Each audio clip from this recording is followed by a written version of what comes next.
Good afternoon student. आज हम शुरू करने जा रहे हैं बीएससी बीएड फर्स्ट ईयर और BSc first year, BSc BEd first year और बीएससी फर्स्ट ईयर का जूलॉजी।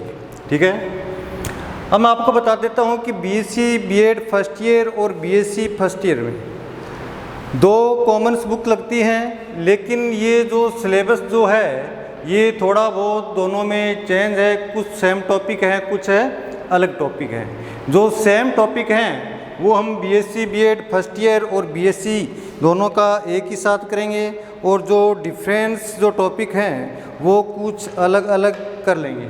ठीक है, तो आज हम बात कर रहे हैं बीएससी बीएड फर्स्ट ईयर और बीएससी फर्स्ट ईयर की। जूलॉजी की बात कर लेते हैं कि बीएससी बीएड फर्स्ट ईयर और बीएससी फर्स्ट ईयर के अंदर जो जूलॉजी सब्जेक्ट है, इसमें मोस्टली दो बुक लगती है। कितनी बुक लगती है? दो बुक लगती है। ठीक है, एक बुक तो है आपकी नॉन कोर डेटा। ठीक है, जो सेकंड है वो क्या है आपकी? वो है आपकी सेल बायोलॉजी। ठीक है, नॉन कोडेटा में आपके दो पेपर हैं, यानी कि इस नॉन कोडेट्स को दो भागों में डिवाइड कर दिया गया है। एक तो है लोअर नॉन कोडेट्स और दूसरी कौन सी है? Higher non coded. यानी कि टोटल बुक कितनी होगी? दो तो इसकी और एक है सेल बायो की। टोटल बुक कितनी होगी? 3 बुकें हो गई है। तो सबसे पहले हम जो ये आपकी फर्स्ट बुक है, ये सेकंड बुक है और ये आपकी थर्ड बुक है। यानी कि सबसे पहले हम जो शुरू करेंगे थर्ड बुक शुरू करेंगे। कौन सी बुक शुरू करेंगे? थर्ड बुक, यानी कि सेल बायोलॉजी से प्रारंभ करते हैं।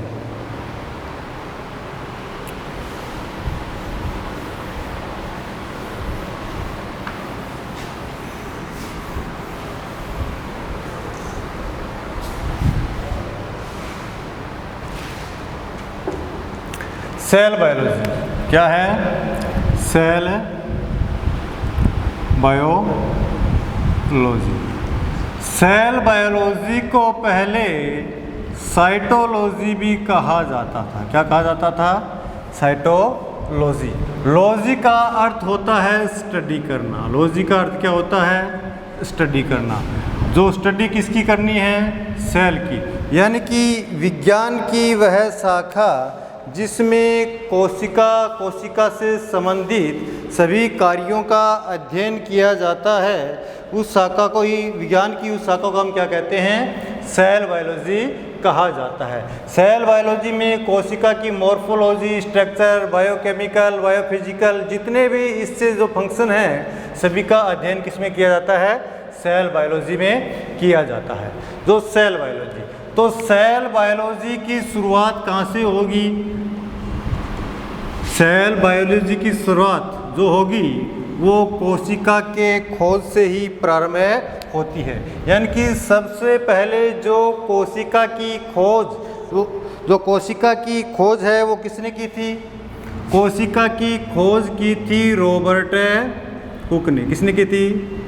रॉबर्ट हुक वैज्ञानिक ने कोशिका की खोज की थी, और इसने जो खोज की थी वो सेल्स के थी डेड सेल, यानी कि कोर के टुकड़ों को इसने माइक्रोस्कोप में देखा। और जब इसने माइक्रोस्कोप में देखा तो उसमें उसे क्या नज़र आया? छोटे छोटे कोष्ठक नज़र आए। छोटे छोटे कोष्ठकों को हम ग्रीक या लैटिन भाषा में क्या कहा जाता है? सेल कहा जाता है। और सेल का अर्थ क्या होता है? छोटा कमरा। सेल का अर्थ क्या होता है? छोटा कमरा। तो इसीलिए रॉबर्ट हुक ने इसे क्या कहा था? छोटे छोटे जो कोष्ठक के समान संरचना दिखाई देती है, इसे सेल का नाम दिया था। लेकिन बाद में ल्यूवेनहोक ने, किसने? ल्यूवेन होग ने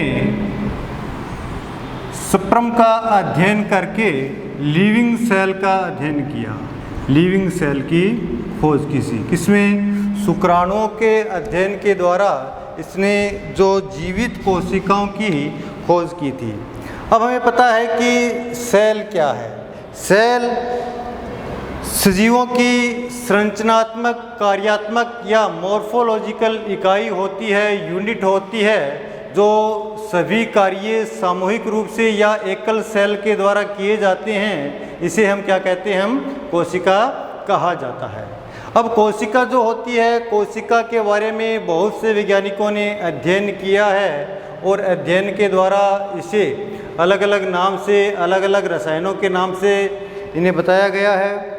देखिए, सबसे पहले हम बात कर लेते हैं कि जो कोशिका है, कोशिका की खोज रॉबर्ट हुक ने की थी। जीवित कोशिका की खोज किसने की थी, जीवित कोशिका की खोज ल्यूवेनहोक ने की थी। तो अब ये कोशिकाएं किस प्रकार से बनती है, कोशिकाएं किस प्रकार से बनती है, ये बताया था रुडोल्फ विर्चो ने। किसने बताया था, रुडोल्फ विर्चो। रुडोल्फ विर्चो ने बताया था कि जो कोशिकाएं होती है, पूर्व में उपस्थित कोशिकाओं के विभाजन द्वारा ही नई कोशिकाएं बनती है। अर्थात पूर्ववर्ती कोशिकाएं विभाजित होती रहती है और नई कोशिकाएं बनती है। इसलिए इसने जो ओमनी सेलुला ई सेलुला सिद्धांत दिया था। ओमनी सेलुला ई सेलुला सिद्धांत इसने दिया था। ठीक है।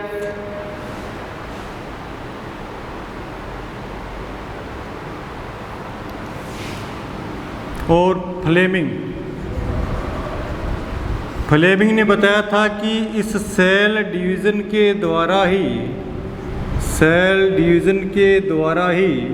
जीवों की जो आनुवंशिकता है, जीवों का पृथ्वी पर जो अस्तित्व है वो क्या रहता है, बना हुआ रहता है। ठीक है। अब इसके अलावा हम सेल के जो मुख्य रूप से जो स्लाइडन और समान ने क्या कहा था कि सेल सिद्धांत दिया था। स्लाइडन और समान ने सेल सिद्धांत दिया था।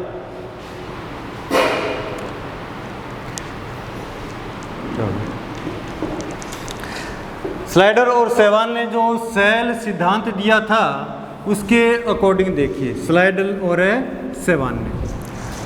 और सेवान ने जो सेल सिद्धांत दिया था उसके अकॉर्डिंग देखिए कि उसने क्या क्या हमें पॉइंट बताए हैं कि कोशिका सिद्धांत के अनुसार कि जो कोशिकाएं जो होती है जीवों की संरचनात्मक व कार्यात्मक इकाई होती है।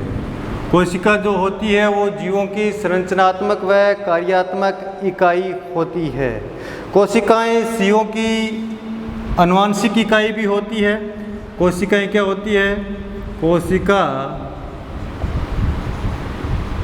जीवों की आनुवंशिकी की इकाई होती है। इन्होंने बताया था कि नवीन कोशिका पूर्ववर्ती कोशिका के विभाजन से बनती है। अब देखिए, नवीन कोशिका पूर्ववर्ती कोशिका के विभाजन से बनती है।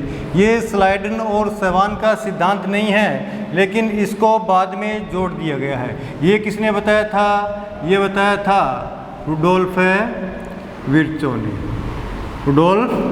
ने। कभी आप कंपटीशन का एग्जाम दो तो ये क्वेश्चन भी पूछ लिया जाता है कि स्लाइडन और सेवान के सिद्धांत के अकॉर्डिंग निम्न में से कौन सा पॉइंट है, नहीं है। तो आप बताओगे कि पूर्ववर्ती कोशिका, नई कोशिका पूर्ववर्ती कोशिका के विभाजन से बनती है। नई कोशिका पूर्ववर्ती कोशिका के विभाजन से बनती है।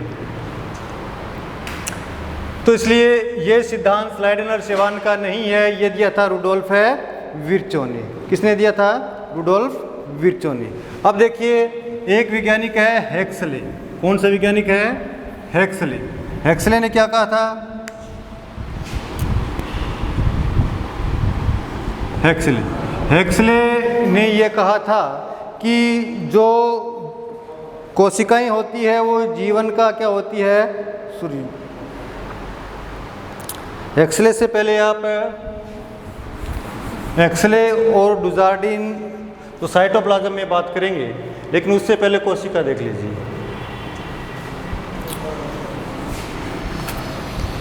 कोशिका, सेल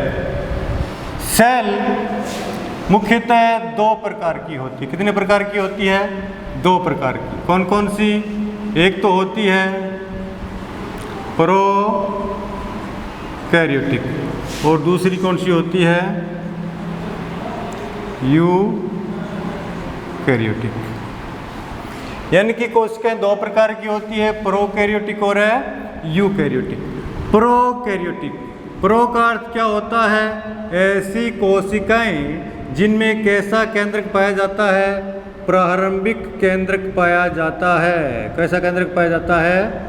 प्रारंभिक केंद्रक पाया जाता है। ऐसी कोशिकाओं को क्या कहते हैं? हमें प्रोकैरियोटिक सेल कहा जाता है। यूकैरियोटिक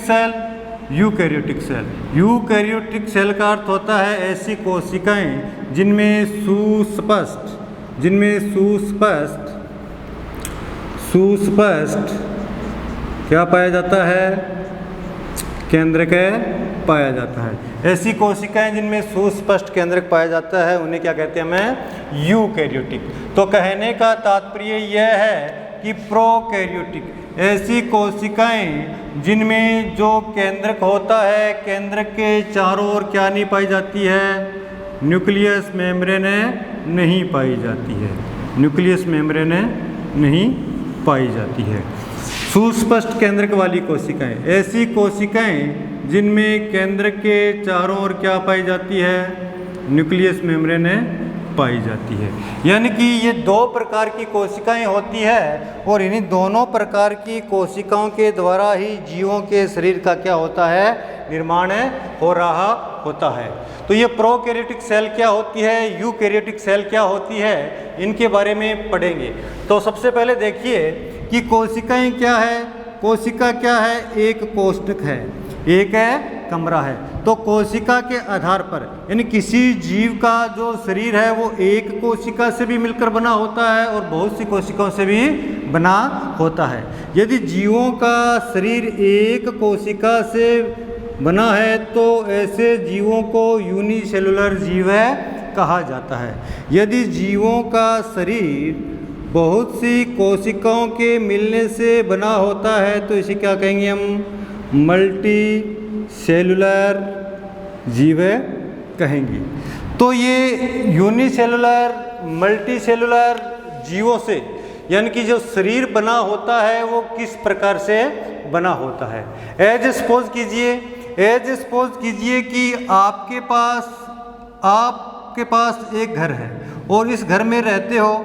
तो ये घर किसका बना हुआ है? अभी ये घर हमें पता है कि छोटी छोटी ईंटों का बना होता है। किससे बना होता है? छोटी छोटी ईंटों का बना होता है। ठीक है। और ये ईंटें एक के ऊपर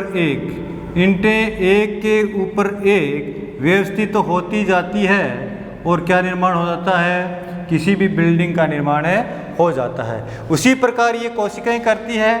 कोशिकाएं एक कोशिका के ऊपर दूसरी कोशिका से क्या होती रहती है? जॉइंटेड होती रहती है, यानी जुड़ती जाती है और एक बिल्डिंग के समान शरीर का निर्माण कर लेती है। बिल्डिंग के समान शरीर का निर्माण करता है। अर्थात जो सेल है, सेल क्या बनाती है? सेल के समूह से क्या बनते हैं? टिश्यू बनते हैं। सेल के समूह से क्या बनते हैं? टिश्यू बनते हैं। टिश्यू मिलकर क्या बनते हैं? क्या बनाते हैं? ऑर्गन बनाते हैं। ऑर्गन मिलकर क्या बनाते हैं? ऑर्गन यानी कि अंग। ऑर्गन क्या बनाते हैं? ऑर्गन सिस्टम बना लेते हैं। ऑर्गन मिलकर क्या बना लेते हैं? Organ system. और बहुत से ऑर्गन सिस्टम जब मिल जाते हैं तो किसका निर्माण होता है? जब बहुत से ऑर्गन सिस्टम मिल जाते हैं तो निर्माण होता है शरीर का, यानी कि बॉडी का। किसका निर्माण होता है?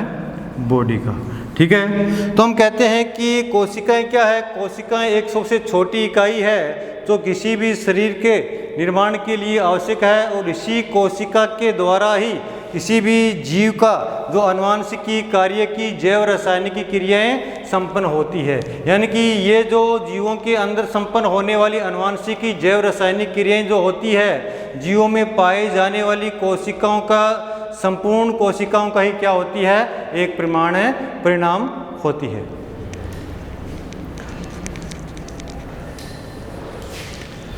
कल से ये सेल बायोलॉजी की जो क्लास है रेगुलर रूप से स्टार्ट करेंगे।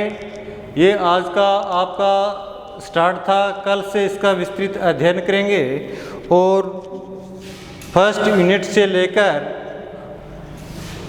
5वीं यूनिट तक इसका पूरा अध्ययन करेंगे।